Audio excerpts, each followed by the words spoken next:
Hello दोस्तों, आज के बुक समरी में हम बात करेंगे एक्टिवेट योर ब्रेन नामक बुक का, जिसके लेखक हैं स्कॉट जी हेल्फोर्ड, जो एक लेखक और स्पीकर हैं। उन्होंने अपने काम के लिए एमी अवार्ड जीता है। स्कॉट अपने दिमाग के व्यवहार को समझने के काम के लिए जाने जाते हैं। ये बुक किन लोगों के लिए है और ये बुक क्या बताती है हमें? एक्टिवेट योर ब्रेन बुक हमें बताती है कि हमारा दिमाग कैसे काम करता है और कैसे हम इस पर काबू पा सकते हैं। बहुत सारी साइंटिफिक स्टडीज और रिसर्च की मदद से यह किताब हमें बताती है कि कैसे हम अपने दिमाग की ताकत को बढ़ाकर उसे अच्छे से इस्तेमाल कर सकते हैं और सफलता हासिल कर सकते हैं। यह बुक किन के लिए है? वे जो अपना दिमाग के काम करने के तरीके के बारे में जानना चाहते हैं, वे जो एक अच्छे रिश्ते की शुरुआत करना चाहते हैं और वैसे लोग जो अपने दिमाग की सेहत का ख्याल रखना चाहते हैं। तो अपने दिमाग को पावरफुल बनाने का क्या क्या तरीका है जो इस बुक में बताया गया है। यह किताब आपको क्यों पढ़ना चाहिए?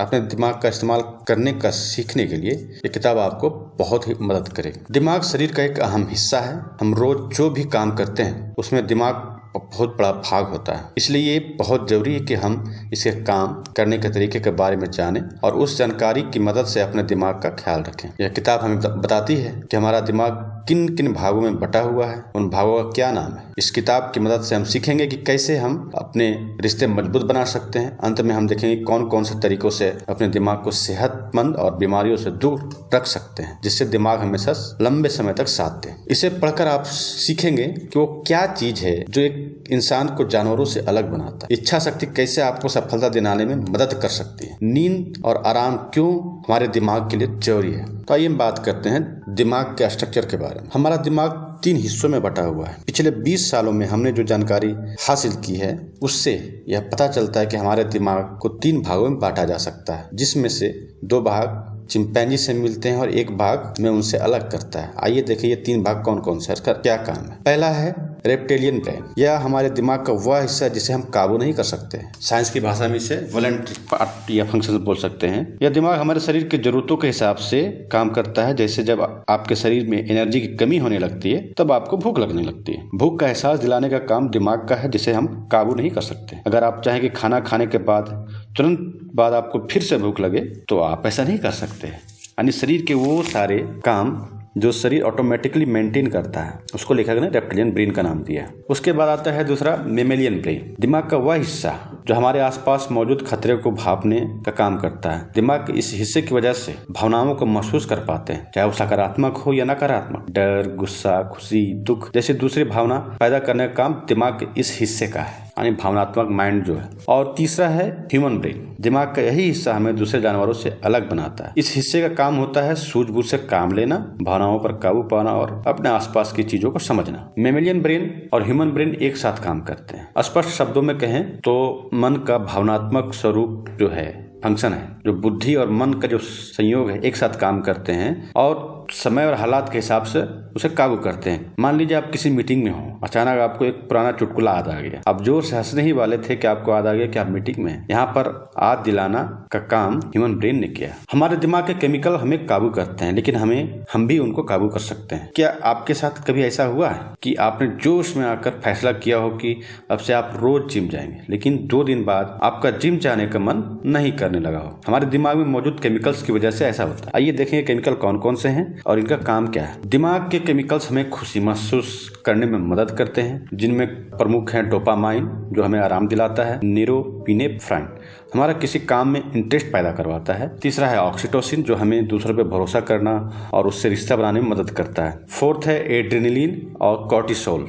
फिफ्थ, ये केमिकल हमें आसपास के खतरों को भांपकर उसे बचने का सामना करने में मदद करते हैं। इन्हीं केमिकल्स की वजह से आज तक हम जिंदा हैं और जंगलों से निकलकर मानवीय सभ्यता शहरों तक आ पहुंचा है। लेकिन रोज के तनाव भरे काम और काम ना करने के नतीजों की वजह से ये केमिकल हमेशा हमारे अंदर बनते तो रहते हैं, जिसकी वजह से कैंसर और डायबिटीज का खतरा हो जाता है। इसका प्रॉपर यूटिलाइजेशन नहीं हो पाता है। इसलिए इस तरह केमिकल्स हमें काबू करते हैं, लेकिन अच्छी खबर यह है कि हम भी इन पर काबू पा सकते हैं। अगर आपका कोई काम करने का मन नहीं करता मान लीजिए, तो आप उस काम से होने वाले फायदों के बारे में सोचकर अपना काम उस मन में लगा सकते हैं। क्या मतलब है इसका, आइए उदाहरण से समझते हैं। जब आप बिस्तर छोड़कर जिम में जाकर मेहनत के बारे में सोचते हैं तो आपका जाने का मन नहीं करता, लेकिन अगर आप ये सोचे कि जिम जाने से आप सेहतमंद रहेंगे तो मन जिम जाने का करेगा। इसका मतलब क्या हुआ कि किसी भी काम का जो पॉजिटिव इम्पैक्ट है या फायदा है उसके देखकर यदि हम काम करें तो दिमाग तनाव वाले हार्मोन कम बनाएगा, जिसकी वजह से डोपामीन, नोरेपिनेफ्राइन और ऑक्सीटोसिन का बढ़ना ज्यादा संभावित होगा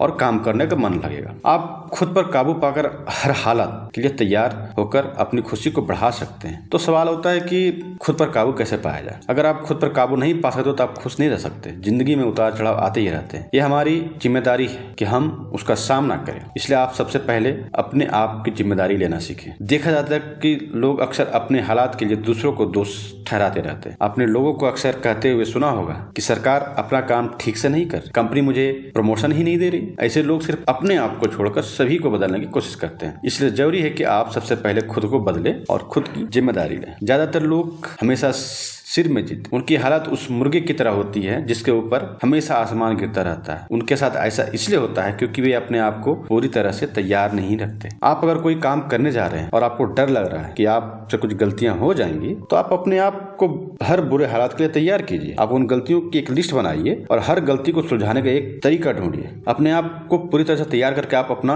आत्मविश्वास बढ़ा सकते हैं और अपने डर को कम कर सकते हैं। इससे आपके अंदर डोपामीन की मात्रा बढ़ेगी और आप खुश रह सकेंगे। यानी जो पॉजिटिव केमिकल्स हैं वो कैसे बढ़े उस पर काम करना चाहिए। आते हैं नेक्स्ट पार्ट की ओर। अपनी मंजिल को हासिल करने के लिए आपके पास एक मजबूत इच्छा शक्ति होनी चाहिए। इसको एक उदाहरण से समझते हैं। 1970 में वॉल्टर मिशेल ने बच्चों पर मार्शमेलो स्टडी की। इस स्टडी में उन्होंने बच्चों से कहा कि अगर वे अपने टेबल पर रखे गए मार्शमेलो को खाने से खुद को आधे घंटे रोक सकते हैं तो उन्हें 2 मार्शमेलो खाने को दिए जाएंगे। जिन बच्चों ने खुद पर काबू पा लिया वे आगे चलकर सफल हुए। इस आसान स्टडी से ये बात साफ है कि अगर आपकी इच्छा शक्ति मजबूत है तो आप एक दिन सफलता जरूर प्राप्त करेंगे। सफलता पाने के लिए सबसे पहले आपको अपने मन पर काबू पाकर उसे सही जगह लगाना होगा। हमें अपने दिमाग को एक जगह फोकस करना सीखना होगा। अगर आप सोचते हैं कि आप 2 काम एक साथ कर लेंगे तो आप एक भी काम नहीं कर पाए। हमारा दिमाग एक बार में सिर्फ एक ही चीज पर फोकस कर सकता है। अगर आप एक काम पर अच्छे से फोकस करके उसे 1 घंटा करें तो आप ज्यादा काम कर पाए। लेकिन अगर आप ये सोचे कि आप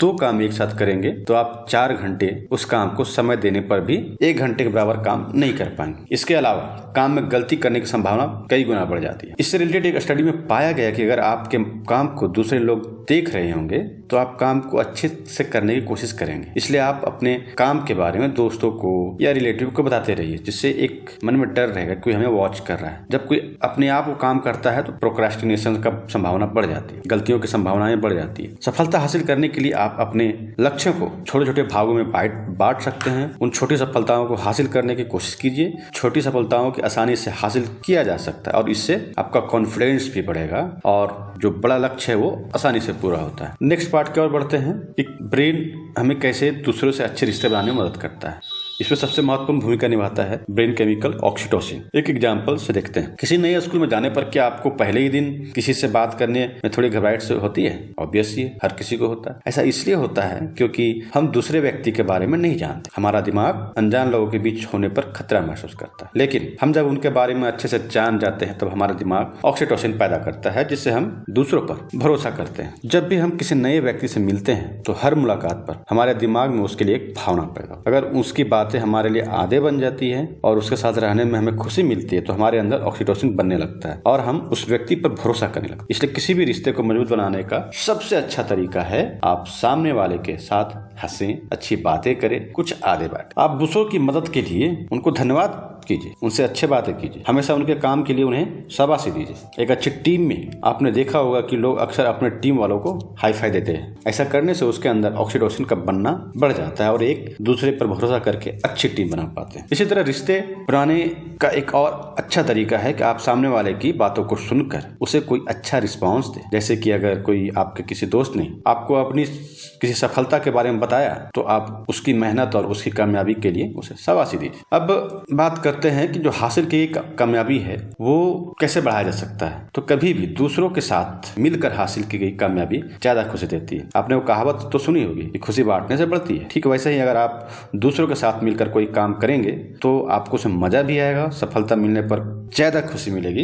इसका मतलब ये है कि ग्रुप में काम करने से कामयाबी जल्दी मिलती है। अक्सर आपने देखा होगा कि सुबह सुबह जो लोग टहलने जानते हैं वे अकेले नहीं जाते, वे अपने साथ किसी दोस्त को भी लेकर जाते। ऐसा इसलिए क्योंकि अकेले के बजाय किसी के साथ तो कोई भी काम करने में ज्यादा मजा आता है। अगर आप रोज अकेले टहलने जाएं तो आप जल्दी बोर हो जाएंगे। या आप भी अपने जीवन में कई कामों में देख सकते हैं, जब भी आप कोई नया काम करने चाहें आप अपने साथियों की राय और उनसे मदद जरूर मांगें। दूसरों की राय से आपको नए आइडियाज मिल सकते हैं। ऐसा देखा गया है कि जब हम किसी से मदद मांगते हैं तो वो हम पर ज्यादा भरोसा करने लगते हैं। इससे भी आप एक अच्छे रिश्ते की शुरुआत कर सकते हैं। लेकिन जरूरी नहीं कि लोग हमेशा आपकी बात या आपके काम से सहमत हो। उनके काम करने का तरीका अलग हो सकता है, उनके सोचने और समस्या को सुलझाने का तरीका भी अलग हो सकता है। इसलिए आप उनकी बातों और विचारों की इज्जत करने सीखें, बहस नहीं। दूसरों की राय लेने से आपको अपने काम के बारे में कुछ अच्छी या बुरी बातें पता चल सकती है। आप उसकी मदद से किसी समस्या को सुलझाने का एक अच्छा तरीका ढूंढ सकते हैं। अगर आपको उनका आइडिया पसंद नहीं आता तो आप उस आइडिया को नजरअंदाज कीजिए, ना कि उस व्यक्ति को। आइडिया का वहाँ बातचीत का, व्यक्ति विशेष का नहीं। अब हम बात करते हैं कि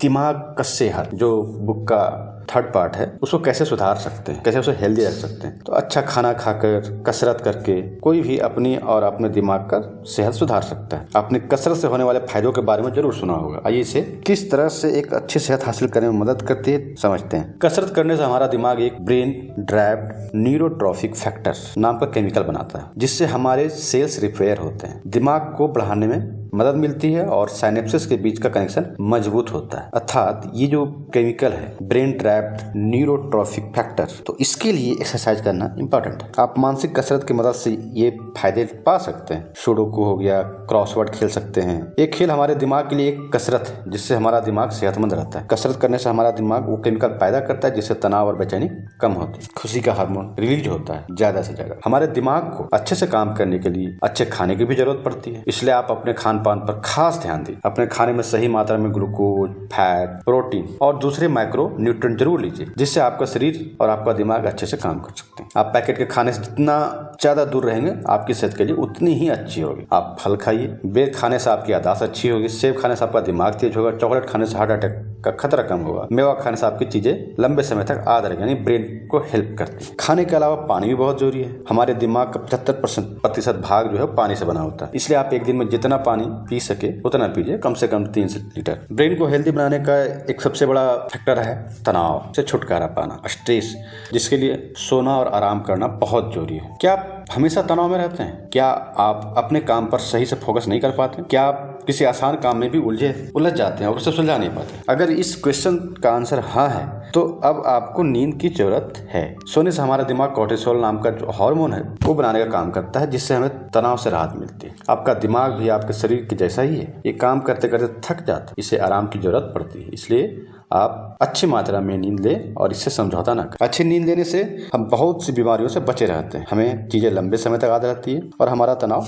भी कम होता है। नींद के अलावा आराम करना भी बहुत जरूरी है। एक रिसर्च में एक बात सामने आई कि अगर आप हफ्ते में 1 दिन आराम करें तो बाकी 6 दिन आप अच्छे से काम कर पाएंगे। इसलिए आप कभी भी काम से आराम लेकर कुछ किताबें पढ़ लीजिए या कहीं घूमने चले जाइए। इसे एक रूटीन में शामिल कीजिए। हमारे सबकॉन्शियस माइंड में समस्या सुलझाने की गजब की ताकत होती है। इसलिए आप अपने दिमाग को ठंडा रखिए, जिससे आपका सबकॉन्शियस माइंड काम कर सके। इससे आपको बहुत सारी परेशानियों के हल आसानी से मिल जाएंगे और आपके अंदर नई आइडियाज भी आएंगे। तो इस प्रकार अब हम इस किताब के कंक्लूजन पे आते हैं कि हम अपने दिमाग को इस्तेमाल करना सीख कर अपनी मंजिल आसानी से हासिल कर सकते हैं, अपनी सोच पर काबू पा सकते हैं और दूसरों से अच्छा संबंध बना सकते हैं और अपने काम की क्वालिटी बढ़ा सकते हैं। अपने दिमाग को सेहतमंद रखने के लिए हमें अच्छा खाना खाना चाहिए, पानी पीना चाहिए और कसरत करनी चाहिए। क्या करें?